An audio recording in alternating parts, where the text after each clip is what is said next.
Mamen, no, another basic recipe na pwedeng ulam, pwedeng pulutan ng aking paboritong tokwa. This time, mamen, yung tokwa ang gagamitin natin, soft tofu ito. Ito yung nabibili sa magtataho, pero pwede rin yung sa palengke, mamen. Kaya ano pang inaantay natin? Tirahin na natin, baka tirahin pa ng iba. So, ayun na nga ang kwento, mamen. Una kong ginawa, syempre, pinirito ko yung tokwa. Ito nga yung sa magtataho, binili ko yan ng 65 pesos. Talagang tinusta ko para masarap.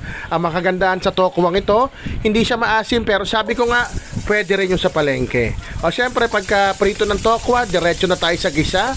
Ang ginamit kong aromatics, mamen, isang malaking sibuyas. At thank you, Kuya Louie. Siya nagbigay niyan galing US. Thank you very much. Saktong-sakto sa akin na tamad magbalat ng bawang. At swakto talaga sa recipe na to, mamen. Kasi nga, masarap dito, babawang. Kaya naman, 2 kutsara ang nilagay ko at ginisa ko lang siya. Yung bawang, mamen, huwag nyo hayaang masunog, Pag medyo natusta lang ng konti, lagay ko na itong aking tausi. Isang latang maliit yan na hinugasan ko na 5 beses. Sama nyo na sa gisa yan para lumasa.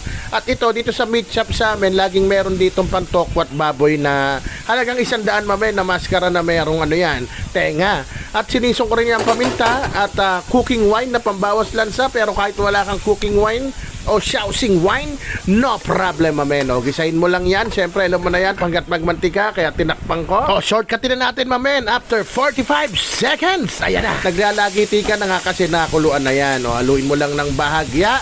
At kung nandiyan ka pa, mamen, baka pwedeng paki-comment mo kung anong oras na sa inyo para naman malaman ko ang oras ng timing na pag-upload ng ating video. Habang nilalagay ko tong oyster sauce, chicken powder at isang pitik lang ng brown sugar at ilagay mo na yung criminal water mo. At habang pinapalambot natin yan, so shortcutting ko na, gusto ko lang magpasalamat sa mga patuloy na sumusubaybay sa atin at sa mga bagong taga-subaybay ni Mamen. Thank you very much sa inyo. God bless you po. Lumambot na. Nilagyan ko na siling green. Kung may siling labuyo ka, ilagay mo dito kasi may batang kakain. At dahil yung tokwa sisip-sip ng sarsaya, nagdagdag pa ako ng konting funeral water. At nilagay ko na yung tokwa, mamen. Rapsang na naman ang tirada ko dyan. Kaya masarap ang kain ko. At halu-haluin mo lang yan. Takpan mo mga 30 to 45 seconds para humigop ng napakasarap na sarsa and tokwa. Ayan na, mamen, O ito optional lang to kasi, di ba pag mga ganyan luto, naglalagay ng luya. Ito wala. Turmeric nilagay ko, pero mamen, napasarap palalo ang ating tokwat baboy na may pechay, mamen. Kung may kinchay ka, pwede ka rin maglagay, mamen, pero ibang version kasi yon. Itong akin, tokwat baboy with turmeric with pechay lang. Talaga yan ang ulam ko ngayon, mamen. At rapsa naman ako. Look at that. Tignan mo naman yan, mamen.